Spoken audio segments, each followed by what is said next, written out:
Bismillahirrahmanirrahim. Assalamualaikum warahmatullahi wabarakatuh. Materi perkuliahan untuk hukum bisnis hari ini yaitu sudah pertemuan ketiga kalinya. Yang kemarin adalah aspek hukum dalam bisnis. Yang kedua, perjanjian kontrak. Yang menginjak ketiga ini saya sampaikan dari setiap pertemuan satu bab menginjak hubungan-hubungan bisnis. Akan kami jelaskan dari awal sampai akhir tentang hubungan-hubungan bisnis di dalam hukum bisnis. Jadi pada tanggal 7 April ya ini, tanggal berapa ini ya. Hubungan-hubungan bisnis di dalamnya yaitu ada keagenan. Nah, di sini menjelaskan tentang perbedaan agen dan distributor. Apa itu agen, apa itu distributor? Agen atau agent yaitu perusahaan nasional yang menjalankan keagenan. Keagenan adalah hubungan hukum antara pemegang merek atau prinsipal dan suatu perusahaan dalam penunjukan untuk melakukan perakitan atau pembuatan serta penjualan barang atau produk industri tertentu. Ini mempunyai wewenang bertindak untuk atas nama prinsipal. Apa yang dikatakan prinsipal nanti akan sampai pada prinsipal juga. Yang selanjutnya apa yang dikatakan distributor yaitu seseorang atau badan bertindak sebagai distributor atau nama diri sendiri untuk melaksanakan bisnis dengan pihak lain. Jadi mensuplai, mendistribusi. Tugasnya adalah pemegang produksi untuk disalurkan. Sampai prinsipal, apa yang dikatakan prinsipal yaitu pihak asing disebut prinsipal bertanggung jawab atas tindakan yang dilakukan agen sepanjang dalam batas wewenang yang diberikan kepadanya. Terjadinya hubungan bisnis keagenan disebabkan pihak luar negeri yang tidak diperbolehkan untuk menjual barang produksinya secara langsung baik ekspor impor ke Indonesia, sehingga pemegang merek tersebut harus menunjuk agen-agen atau perwakilannya di Indonesia untuk menjual produksinya. Contohnya apa? Yaitu biasanya contohnya mobil atau kendaraan roda 2 atau roda 4 itu ya namanya prinsipal. Dalam perjanjian para pihak akan merumuskan secara jelas peristiwa apa saja yang menjadi perselisihan event of the fall yang memberikan dasar bagi masing-masing pihak untuk memutus perjanjian keagenan atau distributor di antara mereka yang dikategorikan sebagai event of the fall antara lain. 1. Apabila agen atau distributor lalai melaksanakan kewajibannya sebagaimana tercantum pada perjanjian keagenan atau distributor, termasuk kewajiban melakukan pembayaran. 2. Apabila agen atau distributor melaksanakan apa yang sebenarnya tidak boleh dilakukan apabila para pihak jatuh pilot atau bencana alam. Yang ketiga, keadaan-keadaan lain yang menyebabkan para pihak tidak dapat melaksanakan apa yang menjadi kewajibannya. Itu syaratnya prinsipal. Ada perjanjian-perjanjian tertentu di dalamnya. Jadi tidak sembarang untuk menerima agen dan distributor. franchising hak monopoli dalam bisnis. Yang dimaksud franchise atau waralaba adalah perikatan di mana salah satu pihak diberikan hak untuk memanfaatkan dan atau menggunakan hak atas kekayaan intelektual atau penemuan atau ciri khas usaha yang dimiliki oleh pihak lain dengan suatu imbalan berdasarkan persyaratan yang ditetapkan oleh pihak lain tersebut dalam rangka penyediaan dan atau penjualan barang dan atau jasa. Jadi, franchise adalah suatu perikatan yang lahir dari perjanjian antara pemberi waralaba atau franchisor yang bosnya itu yang punya franchisor memberi franchise dan penerima waralaba adalah franchise. Istilahnya kalau franchisor itu juraganya ya. Perjanjian harus dibuat secara tertulis. Dalam franchise itu harus tertulis. Jadi keabsahan perjanjian waralaba selain harus memenuhi ketentuan pasal 1320 Kitab Undang-Undang Hukum Perdata juga harus dibuat secara tertulis. Bahkan menurut pasal 7 harus didaftarkan. Jadi ada ikatan. Dalam suatu perikatan waralaba terdapat unsur hukumnya, hukum perjanjian dan hak atas kekayaan intelektual, misalnya hak atas merek dan rahasia dagang. Yang dimaksud rahasia dagang itu di dalamnya pembuatan itu ada rahasia tersendiri tidak boleh dijiplak oleh orang lain. Jadi franchisor itu punya, oh ini yang harus dirahasiakan, tidak diberikan pada franchise.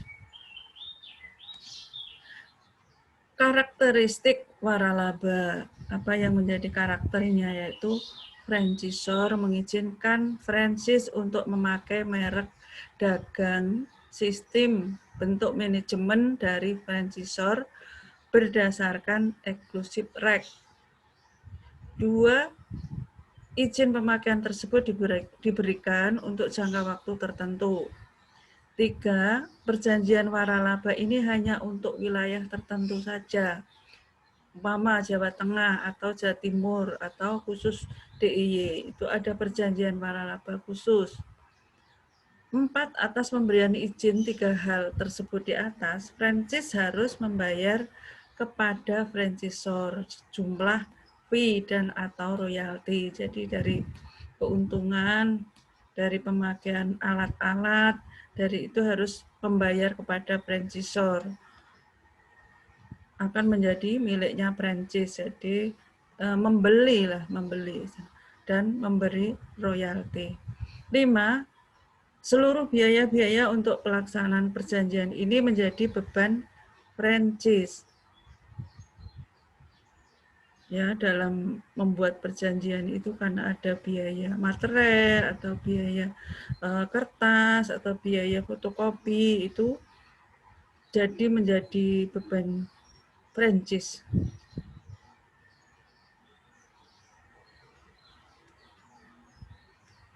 Karakteristik dasarnya franchise ada lagi tadi karakteristik umum. Sekarang menginjak pada karakteristik dasar franchise.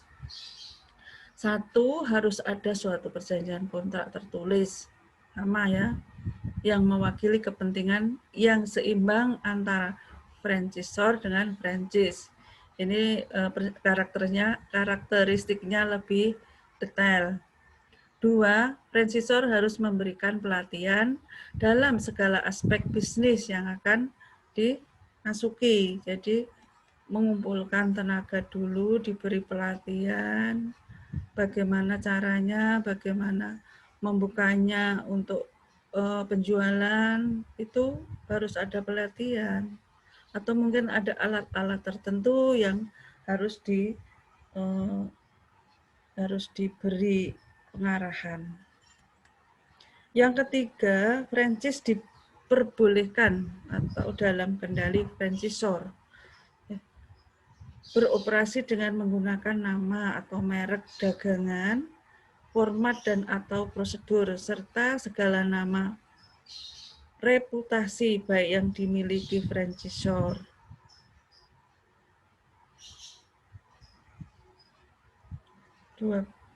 Selanjutnya nomor 5, franchise berhak secara penuh mengelola bisnisnya sendiri. Yang keenam, franchise membayar fee dan atau royalti kepada franchisor atas hak yang didapatnya dan atas bantuan yang terus-menerus diberikan oleh franchisor. 7, franchise berhak memperoleh daerah pemasaran. Jadi daerah pemasarannya bisa ditentukan oleh franchisor di daerah mana, mungkin kabupaten ini, mungkin daerah ini yang strategis untuk penjualan franchise, di mana ia adalah satu-satunya pihak yang berhak memasarkan barang atau jasa yang dihasilkan. Jadi ada jarak, kalau di dalam penjualan Pertamina itu biasanya 5 kilo, tapi kalau franchise ini ada ketentuan tersendiri tergantung franchisor. Tidak setiap tempat harus diberi, itu harus ada jaraknya. Kalau Alfamart dan Indomart itu berapa meter gitu, rata-rata ada jarak penjualan. Jadi seperti itu franchise juga seperti itu, berapa daerah mana diberi berapa gitu ada. Yang kedelapan, transaksi yang terjadi antara franchisor dengan franchise bukan merupakan transaksi yang terjadi antara cabang dari perusahaan induk yang sama atau antara individu dengan perusahaan yang dikontrolnya.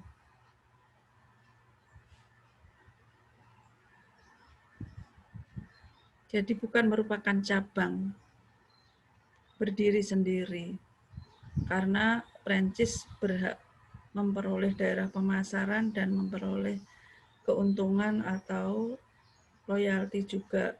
Yang melaksanakan adalah franchise. Keuntungan dan kerugian franchise.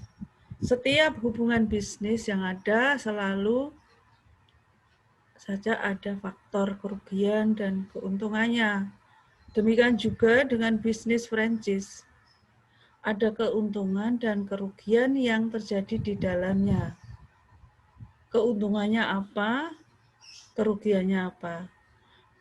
Keuntungan dari franchise di sini, 1, diberikannya latihan dan pengarahan yang diberikan oleh franchisor. 2, diberikannya bantuan finansial dari franchisor. 3, diberikannya penggunaan nama perdagangan produk atau merek yang telah dikenal atau sudah paten. Contohnya apa? Contohnya nama-nama yang sudah terkenal seperti Wendy's, perwakilan Walgreens, Dairy Queen, Holiday Inn, KFC, McDonald, dan apa tentu telah dikenal seluruh dunia. Sekarang berkembang lagi ada franchise daerah dari negara-negara berkembang. Sedangkan kerugian dalam bisnis franchise antara lain yaitu adanya program latihan yang dijanjikan oleh franchisor kadangkala jauh dari apa yang diinginkan oleh franchise. Tidak jelas dan kapan dilaksanakan. Mungkin karena jarak atau mungkin karena tempat, jadi sehingga franchisor tidak menepati janji. Yang kedua, perincian setiap hari tentang penyelenggaraan perusahaan sering diabaikan.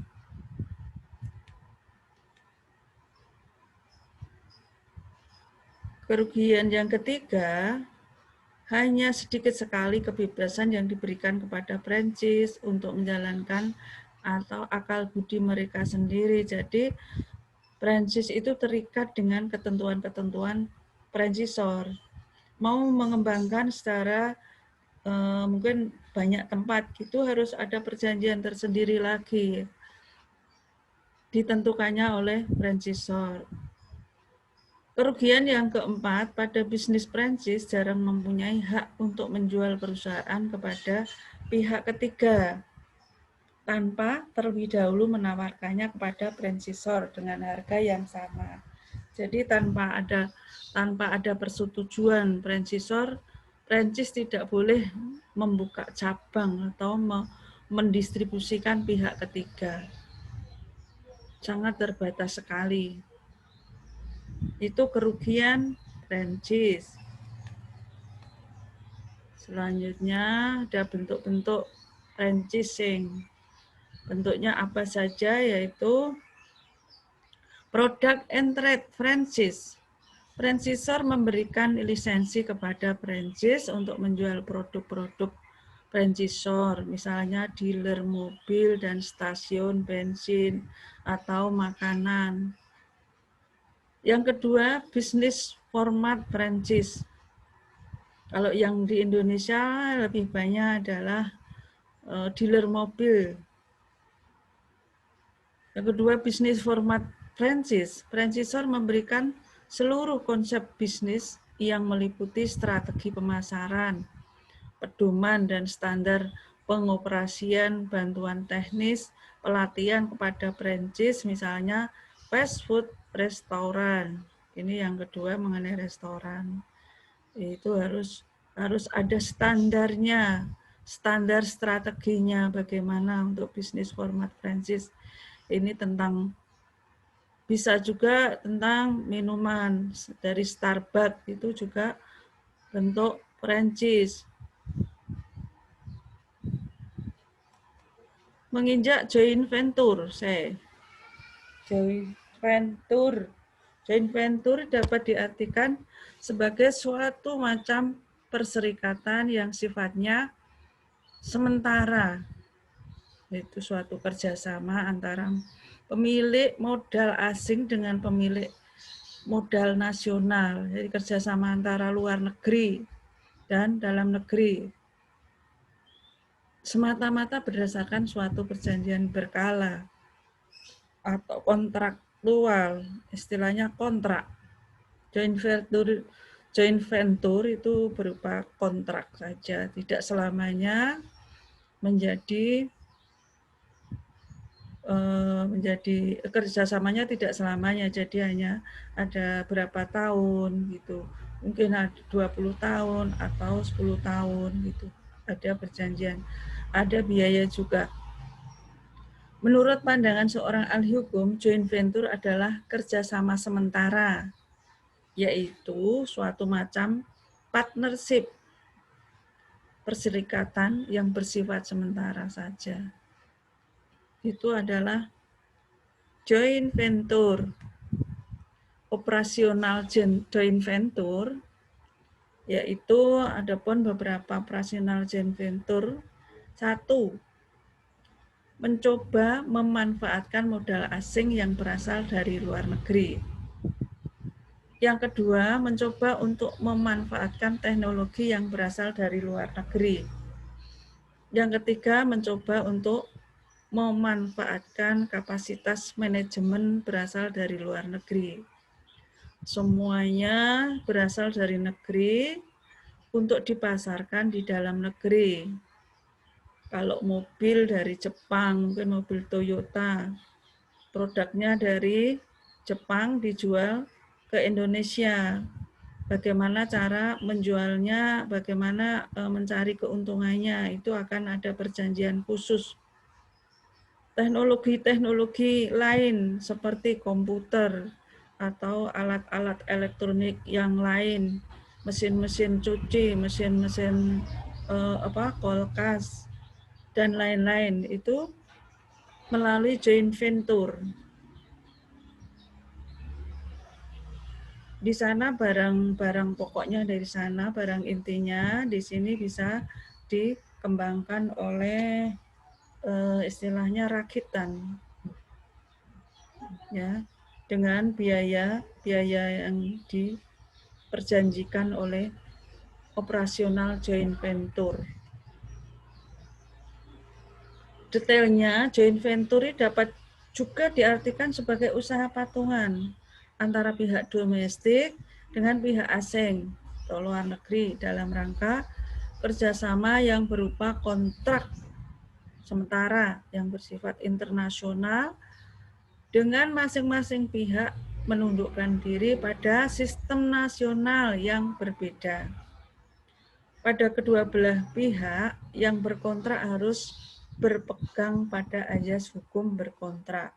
Azas konsensualitas.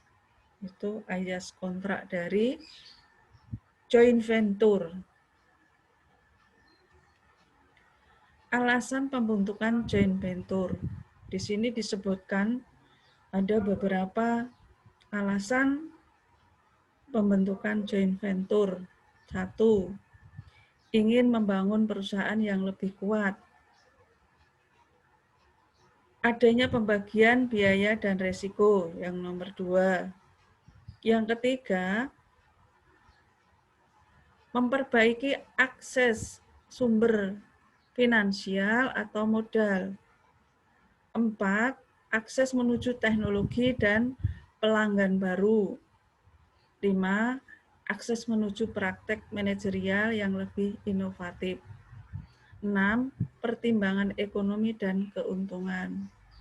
Semua dalam bisnis pasti akan mempertimbangkan laba dan keuntungan dan mempunyai tujuan mengembangkan bisnisnya, itu pasti. Ya. Ini alasan joint venture. Joint venture itu dalam bisnis alasannya seperti ini, tapi ada lagi pengembangan lagi. Kalau ini ada 6, alasan saya ada pengembangan bisnis, pengembangan usaha. Semua berfokus pada laba dan keuntungan. Jadi harus dicari celah-celahnya, strateginya, bagaimana kondisinya, bagaimana perkembangan di negara lain. Seperti itu, joint venture. Masalah-masalah yang kerap terjadi dalam joint venture, umumnya joint venture dengan pihak Asia jarang berhasil dikarenakan perbedaan budaya. Perbedaan budayanya mungkin karena karakteristik orangnya ya, orangnya juga, budaya juga, dan kondisi negaranya juga. B. Adanya pembagian saham. 49% itu nasional, 51% itu asing. Jadi tidak sama-sama dibagi rata, tidak, hanya selisihnya 2%. Membuat perusahaan asing dapat mengambil keputusan penting karena sahamnya lebih dari setengah. Sedangkan bagi perusahaan nasional, walaupun sahamnya mendekati 50%, namun tetap saja tidak dihitung sebagai setengah pemilik saham, sehingga umumnya tidak dapat mengambil keputusan penting. Itu permasalahan yang pokok. C. Begitu juga dengan joint venture yang merupakan gabungan lebih dari 2 perusahaan, misalkan 5 perusahaan. Maka pembagian saham pun biasanya kecil-kecil. Kemungkinan masing-masing hanya punya 20% saja.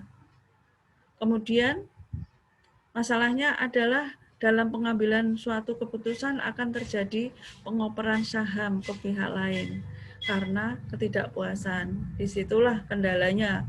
Jadi nasional hanya diberi kurang dari 50%. Alasan dari joint venture, penyebabnya itu. D. Yang bermasalah lagi adalah bila joint venture dengan susunan 50%, 50%, maka keputusan tak dapat diambil. Apalagi kalau tak ada yang mau mengalah. Karena itu jangan pernah membuat joint venture dengan susunan sama seperti itu. Sehingga keuntungannya lebih sedikit. Carilah joint venture yang prosentasenya lebih banyak. pitayang kerja luar negeri yang dapat keuntungan lebih banyak.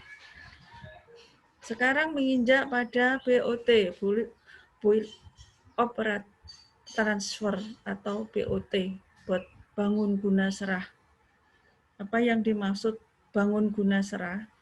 Yaitu pemanfaatan barang milik atau kekayaan negara atau daerah yang dilimpahkan pengelolaannya kepada perum atau perusahaan daerah berupa yaitu tanah oleh pihak lain. Dengan cara pihak lain tersebut membangun bangunan dan atau sarana lain berikut fasilitasnya di atas tanah tersebut. Contohnya apa? Jadi tanah itu tanah negara, kekayaan negara, tetapi digunakan untuk perusahaan swasta.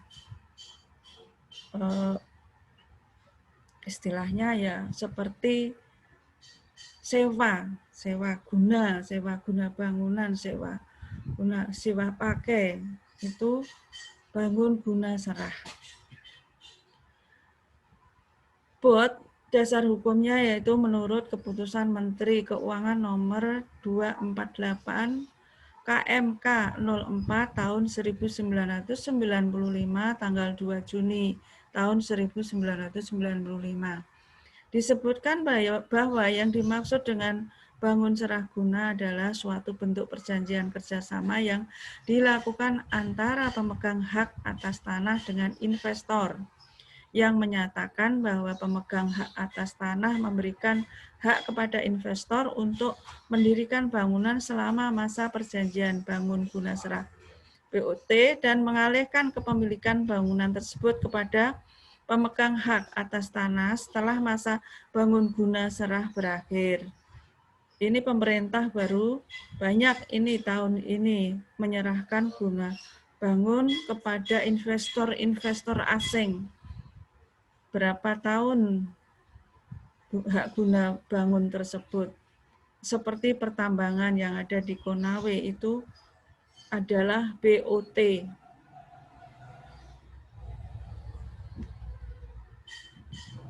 Selanjutnya adalah penjelasan mengenai BOT. Yang dimaksud dengan bentuk pola bangun guna serah, Build Operate and Transfer atau BOT adalah pemanfaatan barang milik atau kekayaan negara atau daerah yang dilimpahkan pengelolaannya kepada perum atau perusahaan daerah berupa tanah oleh pihak lain, dengan cara pihak lain tersebut membangun bangunan dan atau sarana lain berikut fasilitasnya di atas tanah tersebut, serta mendayagunakan dalam jangka waktu, nah ini ketentuannya 20 tahun sampai 30 tahun, sesuai diatur di dalam Keputusan Menteri Keuangan nomor 470 KMK 01 tahun 94 tanggal 20 September tahun 94, untuk kemudian menyerahkan kembali tanah, bangunan, dan atau sarana lain berikut fasilitasnya tersebut beserta pendayagunaannya kepada pemilik atau pihak pertama setelah berakhirnya jangka waktu yang disepakati. Jadi itu sifatnya hanya sewa, digunakan untuk perusahaan apa, jadi pemerintah ya mempunyai hak milik, itu namanya BOT. Selanjutnya, perjanjian meliputi transaksi pembangunan bangunan di atas. Telah pembangunan di atas telah dipakai oleh pihak investor atau perusahaan.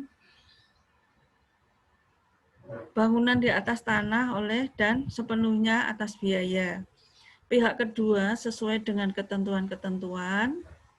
Dalam perjanjian untuk mana pihak kedua diberi imbalan dalam bentuk hak pengoperasian bangunan, supermarket, dan menarik hasil dari pengoperasian tersebut selama jangka waktu pengoperasian, serta menyerahkan kembali bangunan serta hak pengoperasiannya kepada pihak pertama setelah jangka waktu pengoperasian, sama yang di atas.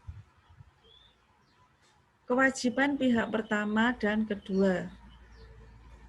Kewajiban BOT satu, menyiapkan dan menyerahkan tanah sebagaimana dalam keadaan kosong dan bebas dari ikatan hukum dengan pihak lain.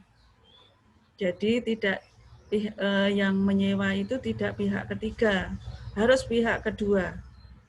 Membantu kelancaran pengurusan dan penyelesaian hak guna bangunan atas tanah tersebut tercatat atas nama pihak kedua, serta membantu kelancaran pengurusan penyelesaian perizinan dalam rangka pendirian sarana dan yang diperlukan. Ini menyangkut hukum, jadi prosedur untuk memiliki hak bangunan itu yang membantu pihak pertama. Pihak pertama membantu sepenuhnya, tidak mempersulit kewajiban pihak pertama. Kewajiban pihak kedua adalah melaksanakan bangunan sebagaimana dimaksud, membayar biaya pengadaan tanah, menyetorkan bagian keuntungan setiap tahun kepada pihak pertama. Nah, ada bagi hasil juga. Itu namanya BOT. Jadi mengenai hubungan-hubungan bisnis di sini sudah saya sampaikan, ini ringkasan dari satu bab hubungan-hubungan bisnis. Ada sisipan sedikit. Mutiara bijak. Setiap peluang bisnis memiliki kesulitan dan setiap kesulitan di dalamnya mempunyai peluang menghasilkan keuntungan.